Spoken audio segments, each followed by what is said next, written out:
Salutations de la part du Père, du Fils et du Saint-Esprit. Nous remercions le Seigneur pour cette opportunité qu'il nous donne afin de pouvoir partager sur ce sujet, fonder une relation qui dure toute une vie. Et salutations à la jeunesse de SPOOM, de l'Union, qui participeront à ce congrès de jeunesse. Et je prie afin que le Seigneur puisse bénir ce message que nous allons partager aujourd'hui. Mais avant de partager, j'aimerais passer un petit moment avec vous à la prière afin de remettre ce sujet devant Dieu. Prions. Notre Père qui es aux cieux, nous te remercions pour ton amour et ta grâce, pour ta protection et la providence que tu nous as donnée. Et ton amour nous a toujours protégés jusqu'à aujourd'hui. Et nous te remercions pour tout ce que tu as fait dans notre vie, Seigneur. Alors que nous nous apprêtons à entendre ton message, qui est fonder une relation qui dure toute une vie, guide-nous pendant ce sujet que nous allons voir et nous demandons spécialement aussi l'assistance de ton Saint-Esprit afin pour qu'il puisse parler dans nos cœurs et spécialement dans le cœur de nos jeunes. Que les âmes puissent être bénies et puisses-tu travailler ce message dans nos cœurs. Et nous te prions aussi que ta volonté soit faite alors que nous sommes dans notre temps de préparation. Au nom tout-puissant de Jésus, nous prions. Amen. Merci encore une fois de plus à mes chers frères et sœurs en Christ. Je remercie Dieu pour l'opportunité qu'il me donne afin que je puisse devenir un des personnes qui ont été choisies pour partager ce message aux jeunes. Salutations à tous les jeunes qui sont au Fidji, en Polynésie française, à Samoa, ainsi qu'à Vanuatu, aux îles Salomon, ainsi qu'à Papouasie-Nouvelle-Guinée. Et sans oublier nos jeunes qui sont en Nouvelle-Calédonie. Remercions Dieu pour l'opportunité qu'il nous donne afin de passer du moment avec lui. Et notre titre est « Fonder une relation qui dure toute une vie ». Je remercie le Seigneur parce qu'il nous donne cette opportunité afin de pouvoir partager un message. Notre verset texte se trouve dans Psaume 127, au verset 1. Il est dit, « Si l'Éternel ne bâtit la maison, ceux qui la bâtissent travaillent en vain. Si l'Éternel ne garde la ville, celui qui la garde veille en vain. » Chers frères et sœurs, nous remercions le Seigneur pour ce verset. Dans Psaume chapitre 127, c'est un chapitre qui est spécial et ce chapitre parle d'un cantique qui a été écrit pour la célébration du temple. Ce cantique commence au chapitre 120 jusqu'au chapitre 134.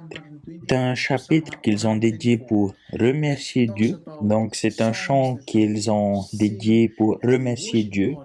Et ce verset, dans Psaume 127, verset 1, qui est notre verset texte, il est dit « Si l'Éternel ne bâtit la maison, ceux qui la bâtissent travaillent en vain.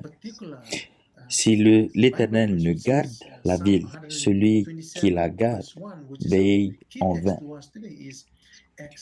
Donc, avec ce verset texte, j'aimerais introduire notre sujet d'aujourd'hui. C'est un chant qui a été écrit par le roi Salomon. Il l'a écrit spécialement lorsqu'il se rendait à Jérusalem. Aujourd'hui, nous nous rendons à la Nouvelle Jérusalem. Que le Seigneur puisse nous aider à pouvoir comprendre ce verset texte. Et essayons de réfléchir sur le sujet que nous allons partager aujourd'hui, qui est construire une relation qui dure toute une vie.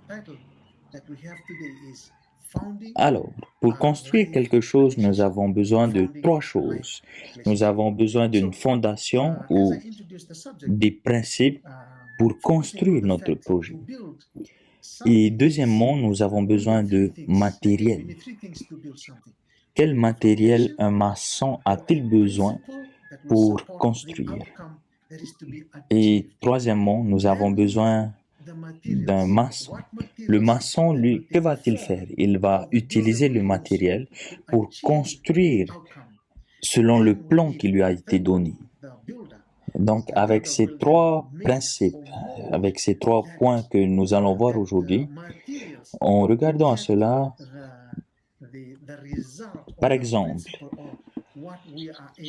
si nous avons besoin de construire une maison, premièrement, on a besoin de voir la fondation. On doit regarder quel type de sol est-ce que nous avons.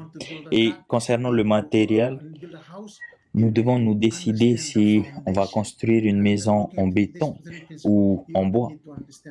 Et troisièmement, nous avons besoin de décider qui va construire la maison. Et un deuxième exemple, par exemple, si nous avons envie de construire une voiture, quelle voiture voulons-nous construire?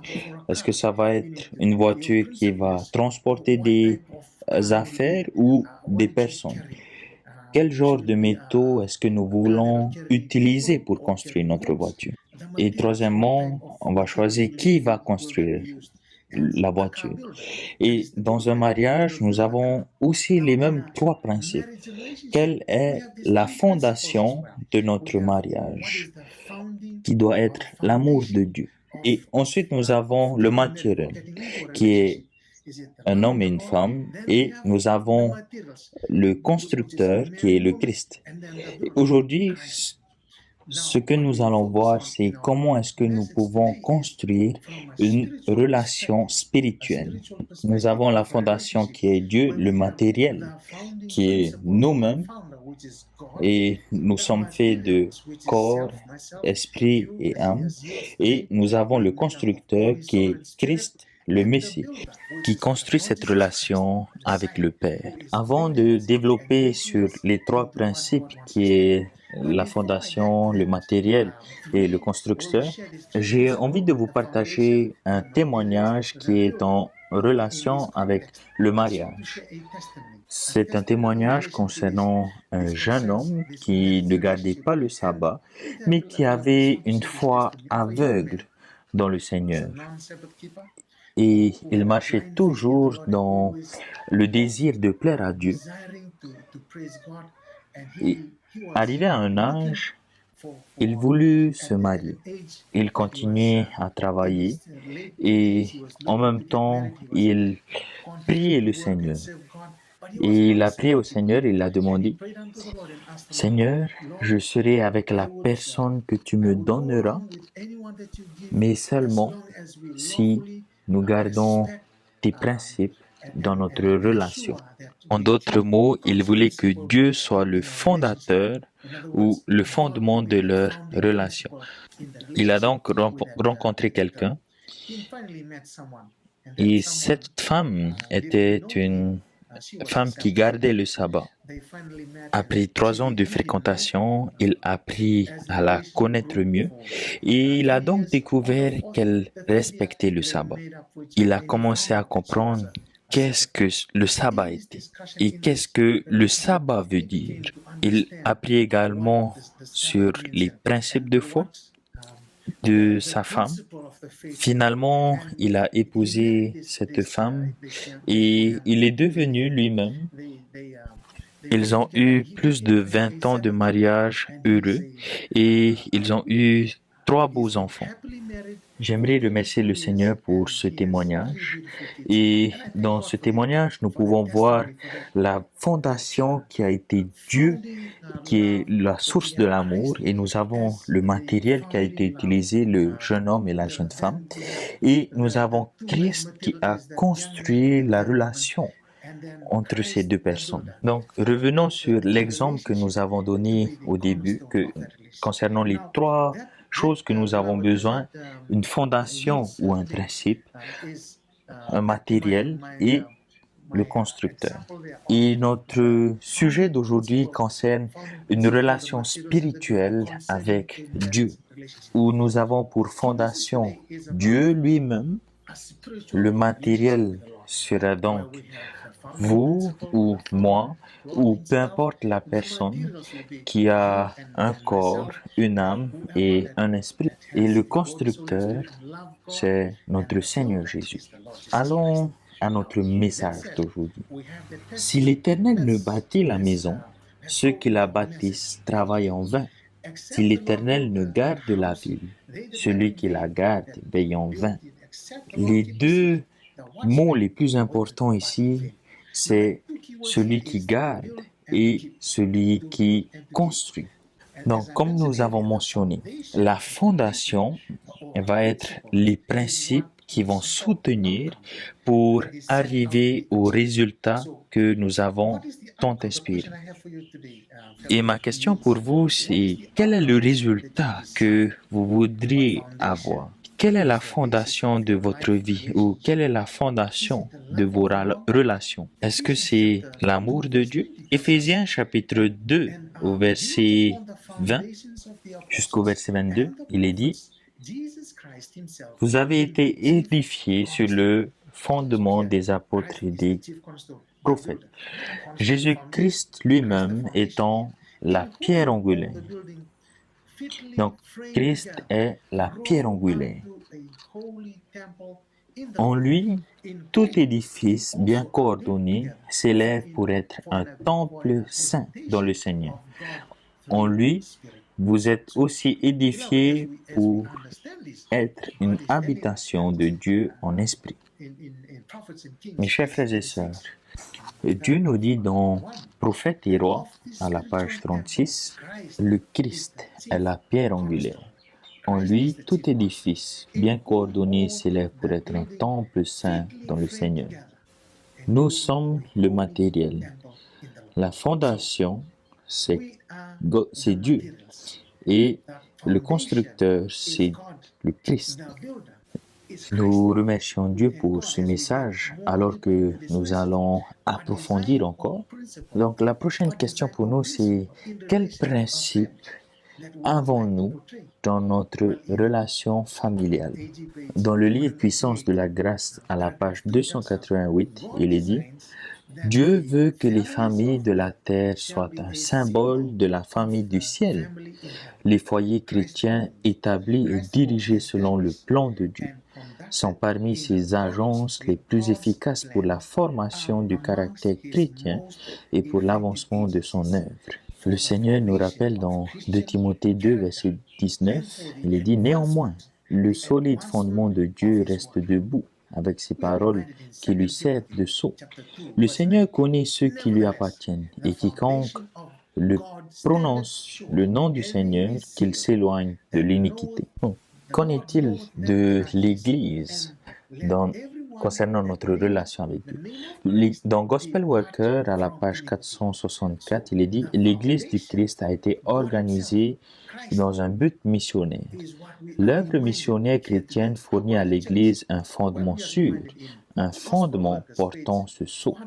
Elle inspire aux membres le zèle du renoncement à soi-même, de l'effort d'abnégation pour envoyer la vérité dans des régions lointaines.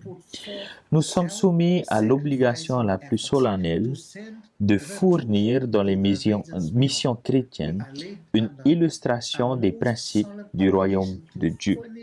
L'Église doit travailler activement en tant que corps organisé pour répandre à l'étranger l'influence de la gloire du Christ. Nous avons notre fondation, qui est Dieu.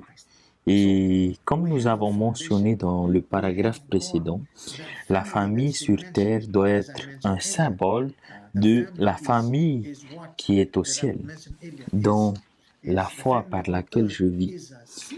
Il est dit: la plus grande preuve de la puissance du christianisme qui puisse être présentée au monde est une famille bien ordonnée et bien disciplinée. Cela recommandera la vérité comme rien d'autre, car c'est un témoignage vivant de sa puissance pratique sur le cœur. Dieu nous aide à voir dans ce passage que il est le fondement de notre famille et que notre famille doit être une représentation du ciel. Donc, nous venons de voir la fondation. Regardons maintenant le matériel que nous avons besoin. Comme nous avons mentionné au début, le matériel est quelque chose que le constructeur va utiliser afin de former son projet. Alors, nous avons différents matériaux pour la construction d'une maison. Nous avons du bois. Dieu a fait en sorte que lorsque nous utilisons le bois pour la construction, le bois devient ferme, solide. Et d'un autre côté, si nous allons utiliser le ciment, Dieu a mis tous les matériaux nécessaires dans le ciment pour que le ciment devienne aussi dur que le roc. Alors, d'un point de vue spirituel, le matériel que Dieu va utiliser, c'est chacun d'entre nous. Il veut nous former selon son bon plaisir. La question que j'ai envie de poser aux jeunes, c'est quels matériaux a-t-on besoin pour une relation, pour construire une relation spirituelle? Dans 1 Corinthiens chapitre 12 au verset 12 à 20, il est dit « Car comme le corps est un et a plusieurs membres, et comme tous les membres du corps, malgré leur nombre, ne forment qu'un seul corps, ainsi en est-il de Christ. Nous avons tous en effet été baptisés dans un seul esprit pour former un seul corps, soit juif, soit grec, soit esclave, soit libre, et nous avons tous été abreuvés d'un seul esprit. Ainsi le corps n'est pas un seul membre, mais il est formé de plusieurs membres. Si le pied disait « Parce que je ne suis pas une main, je ne suis pas du corps », ne serait-il pas du corps pour cela? Et si l'oreille disait « Parce que je ne suis pas un œil, je ne suis pas du corps », ne serait-il pas du corps pour cela? Si tout le corps était œil, où serait l'ouïe? S'il était tout ouïe, où serait l'odorat? Maintenant, Dieu a placé des membres dans le corps comme il a voulu. Si tous étaient un seul membre, où serait le corps? Maintenant, il y a plusieurs membres et un seul corps. Matériel, comme dans un corps humain, nous avons les yeux, nous avons la bouche, nous avons les mains, nous avons les pieds. Tous nos membres sont différents, mais ils sont tous membres d'un seul corps. Donc, Dieu est en train d'utiliser notre corps, notre âme et notre esprit afin de modeler pour une relation spirituelle avec lui. Un autre exemple qu'on pourrait prendre aussi dans Éphésiens chapitre 4 verset 11 à 16, il a donné les uns comme apôtres, les autres comme prophètes, les autres comme évangélistes et autres comme pasteurs et docteurs pour le perfectionnement des saints en vue de l'œuvre du ministère de l'édification du corps de Christ, jusqu'à ce que nous soyons parvenus à l'unité de la foi et de la connaissance du Fils de Dieu, à l'état d'homme fait, à la mesure de la stature parfaite de Christ, afin que nous soyons plus des enfants, flottants et emportés à tout vent de doctrine, par la tromperie des hommes, par leur ruse dans les moyens de séduction, mais que, professant la vérité dans la charité, nous croissions à tous égards en celui qui est le chef, Christ. C'est de lui, et grâce à tous les liens de son assistance, que tout le corps bien coordonné et formant un solide assemblage tire son accroissement selon la force qui convient à chacune de ses parties et s'édifie lui-même dans la charité. Dieu veut nous rendre à la stature d'homme parfait, à la mesure de la stature parfaite de Christ. Le constructeur, c'est celui qui va utiliser le matériel. Il va mélanger, il va modifier pour donner la forme qu'il a envie afin que le projet qu'il avait en tête puisse se réaliser. La construction que Dieu fait avec nous, c'est dans la charité, dans l'amour. Dieu nous aime. Dieu est celui qui va joindre les différentes parties du corps, est celui qui va nous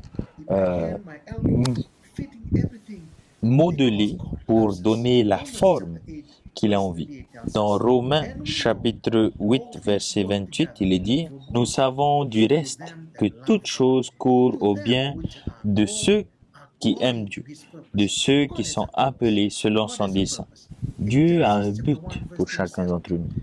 Genèse chapitre 1, verset 27. Dieu nous dit, Dieu créa l'homme à son image et il le créa à l'image de Dieu. Il créa l'homme et la femme. Nous avons été créés à l'image de Dieu. Tel était le but de Dieu. Dans Colossiens chapitre 3, verset 10, et ayant revêtu l'homme nouveau qui se renouvelle dans la connaissance selon l'image de celui qui l'a créé. Dieu nous a créés selon son image. Chers frères et sœurs, pour conclure notre sujet,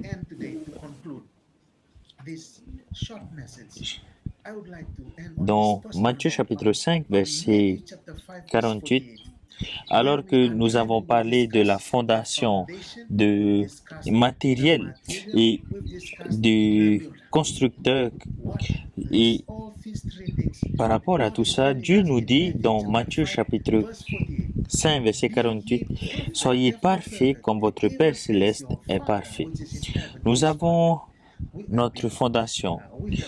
Dieu est notre fondation. Le matériel, c'est notre corps, âme et esprit. Et le constructeur est le Christ. Le Christ veut nous modeler, le Christ veut nous rendre parfaits pour le ciel. Et dans Ézéchiel chapitre 34, verset 12, il est dit, « Comme un pasteur inspecte son troupeau, quand il est au milieu de ses brebis éparses, ainsi je ferai la revue de mes brebis, et je les recueillerai de tous les lieux où ont été dispersés au jour des nuages et de l'obscurité. » Lorsque nous comprenons cela, Père, Mère, nous devons nous rappeler de ce point. Nous devons nous rappeler de ce paragraphe. Au grand jour du jugement, il leur sera demandé, où sont les enfants que je vous ai confiés à vos soins, afin qu'ils soient éduqués, afin que leurs lèvres prononcent mes louanges et que leur vie soit comme un diadème de beauté dans le monde et qu'ils vivent pour m'honorer dans toute l'éternité. Pourquoi est-ce que Dieu nous a donné nos familles? C'est afin qu'on puisse l'honorer jusqu'à dans l'éternité. Frères et sœurs, alors que nous arrivons à la fin, lisons dans Hébreux chapitre 6, verset 1. C'est pourquoi laissons les éléments de la parole de Dieu, de Christ, tendant à ce qui est parfait, sans poser de nouveau le fondement du renoncement aux œuvres mortes, de la foi en Dieu. Dieu veut que nous marchions vers lui dans un chemin parfait. Dieu nous appelle à chacun d'entre nous qu'on puisse devenir ambassadeur pour lui, qu'on puisse aller pour lui. Pour pouvoir œuvrer pour lui, nous devons avoir une vie ou une relation qui est fondée sur le Christ. Et nous venons de voir que la base de notre vie doit être Dieu, car nous avons été créés à son image. Et nous avons vu aussi que pour pouvoir construire, nous avons besoin de matériel. Et le matériel utilisé ici, c'est chacun d'entre nous, notre corps, âme et esprit. Dieu veut nous utiliser. Et le constructeur sera le Christ, qui a envie de construire cette relation avec nous. Soyez parfaits comme votre Père céleste est parfait. Dieu veut que nous soyons parfaits. Jude chapitre 1 verset 24. Or à celui qui peut vous préserver de toute chute et vous faire paraître devant sa gloire irrépréhensible et dans l'allégresse. Dieu nous rappelle ici que nous devons être gardés de la chute. Et le seul moyen, c'est d'avoir une relation fondée sur Dieu à travers le Christ. Nous devons être fondés avec les principes de Dieu. Notre corps, âme et esprit doivent être soumis au Christ afin qu'il puisse nous modeler. Il veut nous modeler selon ce que nous sommes à la perfection, comme notre Père céleste est parfait. J'aimerais vous rappeler notre verset texte, Psaume 127, verset 1. Si l'Éternel ne bâtit pas la maison, ceux qui la bâtissent travaillent en vain. Si l'Éternel ne garde la ville, celui qui la garde veille en vain. Souvenez-vous que ce verset a été écrit lors de la marche jusqu'à Jérusalem. Ce cantique commence à Psaume 120 et jusqu'au Psaume 134. Le peuple de Dieu devait se rendre au temple pour observer les cérémonies qui se trouvent dans Deutéronome au chapitre 30. Cette construction était pour eux à leur époque. Mais pour nous aujourd'hui, chers frères et sœurs, Dieu prépare nos jeunes, spécialement nos jeunes de l'Union Pacifique, les jeunes de l'Église adventiste, mouvement de réforme, les jeunes de la Polynésie française, les jeunes de Samoa, les jeunes de Fidji, jusqu'aux îles de Salomon, jusqu'à Vanuatu, les jeunes de la Nouvelle-Calédonie et les jeunes de la Papouasie-Nouvelle-Guinée. Dieu nous a parlé aujourd'hui. Il veut que nous puissions fonder notre vie. Il veut que nous puissions fonder une relation avec lui alors que nous marchons dans notre voyage ici sur Terre. Psaume 127, verset 1 est un psaume qui a été écrit pour se rendre à Jérusalem. Mais aujourd'hui, nous nous rendons à la Nouvelle Jérusalem. Dieu nous avertit que nous devons être prêts pour la Nouvelle Jérusalem. Rendons gloire à Dieu qui est l'auteur de notre sermon aujourd'hui. Que la gloire et l'honneur lui soient rendus. Mettons-nous donc à genoux pour que nous puissions rendre gloire à Dieu pour ce message qu'il nous a donné. Prions. Notre Père qui est aux cieux, nous te remercions encore aujourd'hui pour ton amour et pour ta grâce. Tu nous as parlé aujourd'hui concernant le sujet de construire une relation de toute une vie avec toi. Nous te remercions pour les 3 points que nous venons de voir. Pour construire, nous avons besoin d'une fondation. Nous avons aussi besoin de matériel et nous avons aussi besoin d'un constructeur. Et aujourd'hui, tu nous as appris que nous devons toujours revenir sur les principes que tu as établis. Tu voudrais nous remettre, nous rendre notre image, car nous avons été créés à ton... Le matériel que nous devons utiliser est notre esprit, notre corps et notre âme. Tu nous modèles, Seigneur, afin que nous puissions devenir des citoyens parfaits, car toi, Père, tu es parfait. Nous venons de voir que le constructeur n'est pas, ce n'est pas nous, Seigneur, mais ton Fils Jésus. Nous te remercions une fois de plus pour le message qui a été partagé et nous prions pour l'Union Pacifique. Puisses-tu les guider pour les prochains programmes qui se feront. Puissons-nous nous rappeler aussi Psaume 127, verset 1, alors que ils étaient dans leur marche pour se rendre à Jérusalem. Et aujourd'hui, nous devons apprendre ce chant alors que nous nous rendons à la Nouvelle Jérusalem. Que l'honneur et la gloire te soient rendus. C'est notre prière. Au nom de Jésus Tout-Puissant, nous te prions. Amen.